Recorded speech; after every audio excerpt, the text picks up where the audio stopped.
Welcome back, MTG Joe here. Today, we are going to go over deck list options for the Explorer Metagame Challenge. This came up a day earlier, so I was hoping to have this up ahead of the time. But Wizards pulled a quick one on us, and we get an extra day of the challenge itself. So this is a best of 3 Explorer. You get to enter in. If you get 7 wins, you win 30 packs of the new old Innistrad set. Shadows over Innistrad Remastered. So it's kind of a fun thing. We had Historic last week. So I'll go over some lists. I want to preface right now that some of the data that we're getting is going to be from UntappedGG. It's usually a good resource, but given that the new set just came out a couple days ago, they haven't curated enough to see where the new decks or kind of strategies are. So I've tried to pick up stuff as we've gone along, whether it be Pioneer Leagues, stuff like that, or just from like Twitter. What I'll do is update, if I find any deck lists, I'll update in the video description along with these deck lists that are pasted. So I'll update it as we go along. I'll also like any kind of cool decks that I find on Twitter, so you can always follow me on my Twitter for that information. Largely speaking, this set won't have too much of an influence, I don't think. We kind of see like one revised meta deck, some updates to Greasefang, which we'll cover. But Shadows, largely, it's given us some pieces, but we don't have the full amount for things like Lotus Field or Phoenix yet. So we're not getting a full kind of introduction to those decks there. Now, having said that, if there is some cool decks that come up, like I said, I'll cover them in that. So we'll go through. I got a bunch of different deck list ideas here. We'll go from there. Just a quick programming note, if you can. On a goal for 10,000 subs for June. We are approaching 8,000. So if you haven't subbed, if you enjoy this type of content, we do weekly meta breakdowns on the channel covering all the top performing decks across all the arena formats, best of 1, best of 3. Free, easy, helps out, and likes and comments, as always, goes a long way to helping out the channel. Greatly appreciated if you can. So enough into it. So best of 3, we're looking Feb 7th through March 21st. So again, not including the newest recent set. Diamond to Mythic rank, 43,000 games. So Greasefang was the highest win rate deck, and it did get some additions. So I'm actually going to be focusing on a deck list. One of my subs, I'll paste it better like in the video description, but this is one of my subs, some part of their community. Plays this a lot in Paper Pioneer. It's pretty much a port, and this is kind of modeled off of the list that also did well during the latest Pro Tour, which was Explorer, and it's got the addition with the recent set of Vassal of Nescency, as well as Traverse the Uvenwald. So it's very easy to get Delirium in this deck because you're self-milling yourself with artifacts, creatures, instant sorceries, lines. Traverse is basically copies 5, 6, 7 of Greasefang, always lets you tutor for your Greasefang. You also have the Vessel of Nascency that helps you dig as another way to kind of fuel your graveyard, turn on the Delirium, and then find your Greasefang. In addition, this version is also playing 2 Scrap Work Mutts. Draw Discard Effect, which is an artifact and a creature, so 2 typings for Traverse the Uvenwald. And then late game, you can technically flash it back with the Mana Confluence to make the red mana to kind of set yourself up to, like if you need to put like a vehicle into the graveyard. So it's pretty much like the only changes to Greasefang that have happened. You have the addition of like the fast lines, but those would have been already included. The only thing that you might want to change, the Dampening Spheres are in here for Lotus Field. Lotus Field is not really a deck in the Explorer meta because we're missing some cards. I would play either Terra Sunder or Assassin's Trophy in place of this just to have action against various pieces of graveyard hate. So that's it for the Greasefang deck. I'll paste that list because it seems to be more updated. The list here, it's just slightly dated in the form. Like the Traverse package is very good and very allows you to be more consistent. We then go to Mono Green Devotion. So this is another list that's kind of mirrored off the Pioneer version. This version's got a 63% win rate, Diamond to Mythic rank. So you're looking to abuse Nykthos Shrine and Nyx to generate huge amounts of mana. You're building up Devotion with stuff like Old Growth Trolls, Cavalier of Thorns, and what you're trying to do is tap and tap shenanigans with the Kioras to generate a whole bunch of mana. Storm the Festival gets you find like some of your key cards, gets you a lot of value, can also be milled over and then recast thanks to the Cavalier milling it over. And then you have a Karn Wishboard package, and then you're just playing Silver Bullets in your sideboard. So if you're looking at the stuff in the sideboard, you have like Graveyard Hate, kind of re-entering the stuff from the Graveyard Hate, Artifact Enchantment, shutting off like activated abilities, Lifelink Trample, Combo Hate, Board Wipe, Transmogrify destroys something, Chariot and like Sky Sovereign, tax on the control decks, Cityscape to blow up stuff, Portal to blow up more things, Great Henge, and Darksteel Citadel. Sometimes you might see the Cauldron here, which lets you, so there's the combo in Historic, there's also the Chain Veil, sorry, not Historic, in Pioneer, along with the Chain Veil that lets you kind of generate infinite life. It's very click intensive on the Arena client, so you could include it, but most of the time, like even when I was playing this deck, like during the Decathlon events, I got my 5 wins with this, and I can paste that deck list too if you're interested, but most of the time my hits were like Sky Sovereign, a piece of Graveyard Hate, Portal, or Cityscape Leveler for the most part, when I was kind of comboing off with the deck. Then we have Rakdos Midrange. This is another list that's got a lot of different ways it can be configured, but the core is like Rakdos good cards, 61% win rate. So it's your Thoughtseize, Fatal Push, Duress kind of matchup. Fable the Mirror Breaker holds everything together in the deck. Graveyard Hate, Stomp, just creature beats, got some Lilies. Shieldred's Edict is a new card that's being included in some of these, gives you a flexible tool to scale and hit various Planeswalkers as well. Misery Shadow for kind of Graveyard Exile style effects upon death triggers mixed into there. And then Shieldred on your top end. Some utility lands and Den and Hive as your creature lands.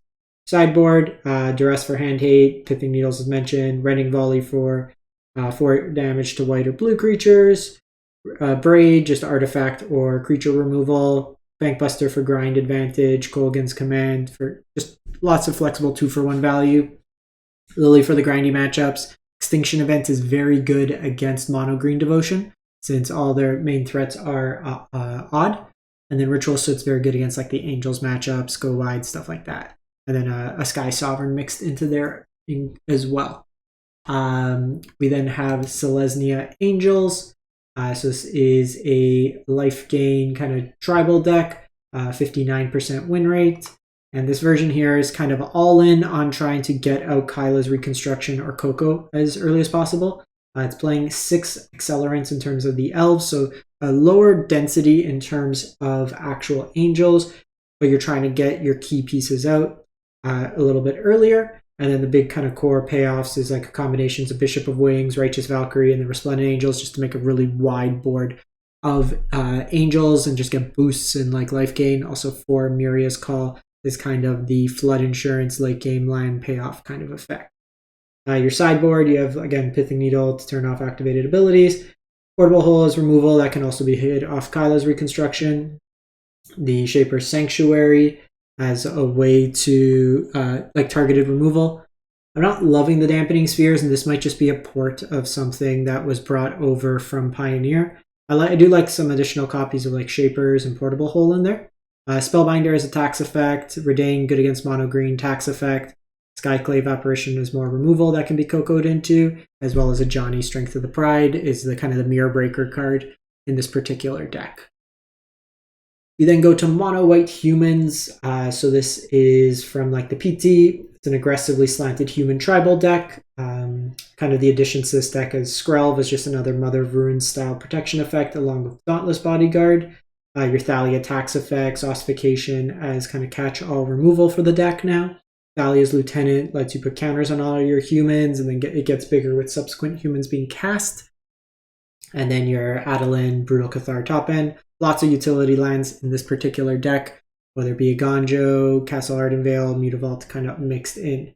Very clean sideboard here. Portable Holes for removal, Guardian of Faith for sweeper insurance, Redain for tax on big mana decks. Against red and green decks, you have Sword of Forge and Frontier, and then Wedding Announcement comes in against the Rakdos or control-based decks. Then move to Izzet Creativity. So this is a combo deck from Pioneer that's got everything except the main win condition of Pioneer. So in the Pioneer version, you're going for Worldspine Worm and Xenagos God of Revels, which lets you attack with a 30/30 Trampler. This particular list, you're using Sage of the Falls and the Locust God. The combination of these creatures basically lets you draw and discard through your entirety of the deck and make that many 1/1 flying insects with haste to kill your opponent. Notably, you can't win through a Shieldred on your opponent's side of the board, so you actually need to creativity for 3 and creativity your opponent's Shieldred, and then also hope that they don't hit another Shieldred from that. The rest of the deck's kind of an Izzet control deck. Just like burn, card draw, card selection, trying to find your combo, and your creativity targeting tokens, whether they be artifacts or creature tokens that you generate through the deck. Your post-board games, you can just turn into like an Izzet control deck. A lot of counters, Aether Gust, Rending Volley, just to answer the board in that regard there. Also have Mutavault as a target that can be targeted with the Indomitable creativity. So this is pretty much the deck that Reed Duke played, and the CFB team just swapped the win condition to a slightly less reliable win condition. From there, we go to Azorius Control at 55.9%. This is going to just be like your blue-white Teferi control deck. Lots of counters, lots of removal. You have stuff like Temporary Lockdown for aggressive decks, whole scattering of different counter spells, Memory Deluge, as well as Supreme Verdict of Sweepers, your Teferis, Wandering Emperors, Shark Typhoons as your primary win conditions, along with the Castle Ardenvale and Hall of the Storm Giants. You're pretty much looking to just control your opponent's game plan and then win through like any random Planeswalker, stuff like that. These games all generally go longer. Your sideboard, you got a couple different things here. You got your Hullbreaker Horrors for the control mirrors, Dream Trawler for the more aggressive decks. You have Farewell. There's a Baneslayer Lyra package against aggressive decks for lifelink. Starheim Unleash is for the Rakdos matchup, or again, the control style matchups, kind of go wide. Lockdown as just more removal, counters as relevant, and then Rest in Peace for Graveyard Hate. Just kind of go in high level, kind of look at these. So looking at some other lists, this is a Bant Spirits list from Antonio Abreu, got to 7 wins already with the list. So we got the addition of Spell Queller in the format. So this is pretty much a pioneer port of the Bant Spirits list. Spell Queller enters the battlefield, exile a spell on the stack with 4 CMC until it leaves the battlefield, and your opponent can counter it. So this lets you kind of play as a pseudo counter spell out of your creatures. Empyrean Eagle is a spirit that also buffs your other creatures, along with like Supreme Phantom kind of mixed into there. Your Skyclave Apparitions are spirits, so those can be used as removal. Selfless Spirit is a new card as well that can protect you against board wipes. And it's a collected company shell. You got your sideboard here of like Portable Hole for removal, Veto as a counter, Extraction Specialist for the grindier matchups, Catilda for life gain, and then just boost from the graveyard, Cemetery Illuminator as card advantage, more Portable Holes, Shaper as we mentioned, as card, like when they're bringing a lot of targeted removal, you bring that in. Remorseful Cleric is a graveyard exile effect, stapled onto Spirit. Then Rest in Peace, another Selfless Spirit, another Skyclave Apparition. Then I went to Pioneer and from the MTGO leagues, and I copied some other people's homework. So JS2 got in the Pioneer Challenge, went 4-0 with a Rakdos Sacrifice list. So this is pretty much stock Catavan, Fable the Mirror Breaker, Mirror Mayhem Devil kind of package with Claim, Deadly Disputes mixed into there, Unlucky Witness for card advantage. The only kind of change is Annihilating Glare in the main. 1 mana, you have to either pay 4 extra or sack an artifact or creature to destroy target creature or planeswalker. So just kind of another removal sack style effect. The one thing, they weren't playing any of the fast lines. I don't know if this was on purpose. They have Sulphur Springs in there, but you can probably play Blackleaf Cliffs in lieu of those. And then sideboard, you have Hand Hate with Thoughtseize to Rest, Obnixis for the grindier matchups, Leyline of the Void for Graveyard Hate, and then an Angrath to like steal things, attack the hand, Giganta Companion. Then we go to, so this one's more of a budget one, and it shows up from time to time. This one went 4-1 in a Last Chance Pioneer qualifier. So it's mono red burn. So it's fairly cheap on Arena, because if we look at the actual cards, like the Soulscar Mage will be rare, and then the Bone Crusher Giants are rare. Everything else on the main board is common or uncommon. Just a lot of burn. You got your Swift Spheres, get 2 Lava Runners, Wizard's Lightning, Viashino in here, Play with Fire, Light Up the Stage, Skewer. So if you're looking for like a budget deck to kind of take to it, it might be worth trying. You also have like Sokazan and Den in the main, so that's 5, 9, 13 rares in the main. The only thing we're missing in the sideboard is 2 copies of Roast. In lieu of those, I'm playing an extra copy of Chain Whirler, which is good against mono green, or like the Humans deck. Against mono green, you can take out their early elves, kind of hamper their mana development. And then I was playing a second copy of Roiling Vortex to shut off life gain. You can also go Rampaging Ferocidon if you want. It's up to you. Rending Volleys, Red Cat Melee for red-based decks, Obliterating Bolt for 4 damage, Chandra and Hazard for the grindier matchups. And then the last deck, I'm going to just see if I could find one because I forgot to include it. This is a good resource. I can link this if you want to take looks, but I usually look at this for like standard and stuff like that. So if we look at Pioneer, there's the Gruul decks that are going around. Oh, perfect. 5-0. So it is a Gruul Vehicles. This list is pretty much card for card. So they're bringing in like Miglos, Reckless Stormseeker, Lovestruck Beast, Crone War. You have your Esca's Chariot Sky Sovereign package. Pretty much just get rid of Dampening Sphere, and then you could play this deck as is. Probably just bring in some like situational removal, stuff of that nature. So I'll paste this deck list as well if you're interested in some Gruul aggro kind of vehicle matchup as well. So that wraps it up for the week, or for the event. Let me know if you do succeed in getting 7 wins, or if you have stuff that works out well. Drop it in the comments, and like I said, I'll update this as we move forward, or as I find any kind of cool 7-0 lists. Thanks for watching. Hope you have a great one. Stay safe out there.